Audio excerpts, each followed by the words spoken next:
Hello Year 4. Thank you for your pictures, so you'll be able to see some of them on our home learning page. Today I'm going to tell you some information which you will need for your next project. In ancient Egypt there was a clear social hierarchy with many different jobs and roles, from the pharaoh to the slaves. Life centred around the River Nile. All our cities were built around it, and both lower and upper classes travelled on it in wooden boats. We used it to transport heavy blocks to build the pyramids and for our funeral processions. We had to be careful though, and watch out for crocodile and hippo attacks. Very was killed by a hippo. We didn't eat much fish or meat, but we grew wheat and barley and some fruit and vegetables, including celery, pomegranates, dates and garlic. Children and adults drank beer, but it was very different when it was invented 18,000 years ago. It was more of a thick, sweet soup with low alcohol content. There was no money then, so wages were paid in grain, which could be brewed into beer. We wore linen clothing made from flax plants. Children wouldn't really wear clothes until the age of 12. People usually went barefoot, women wore wigs, and jewellery such as amulets. Men and women wore eye makeup made from lead paint, which turned out not to be very good for you, but it's high in nitric oxide, which is good for your immune system. We made perfume from lily, myrrh and cardamom, and deodorant from citrus and cinnamon. We bathed in the Nile and used soap made from animal fats and chalk. There was more gender equality in the ancient Egyptian civilization than would be seen for thousands of years. Women could buy and sell land and even slaves, but education was only for wealthy men. They learnt to read, write, and they had science, maths and history lessons.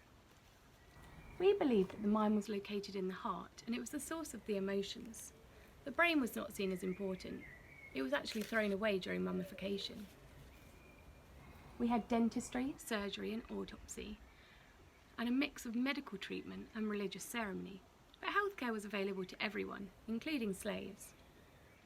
In the judicial courts, the pharaoh's vizier ruled over cases, but difficult cases were turned over to the oracles, or as they didn't talk, statues of the oracles. Arguments would be written down on pieces of paper and placed on either side of the street. Whichever side the statue seemed to lean more towards would win the case. Now I'm going to tell you about your literacy home learning for the next 2 weeks. First, you'll create a timeline and write an explanation of how the ancient Egyptian civilization fit into other time periods, such as the Stone Age and the Roman Empire.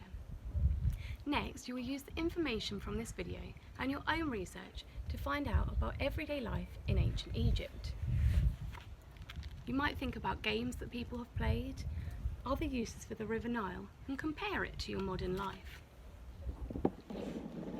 Then you will evaluate sources which teach us about Howard Carter's discovery of the tomb of the pharaoh Tutankhamun.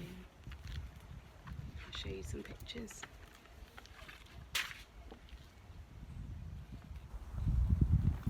You will write a descriptive diary in role as the archaeologist Howard Carter. After that, you will choose a god or goddess from the Egyptian civilization to describe.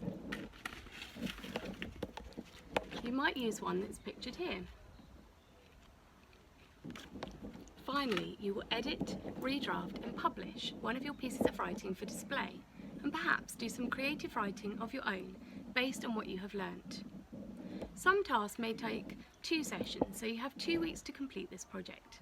Please share your learning with us and take care.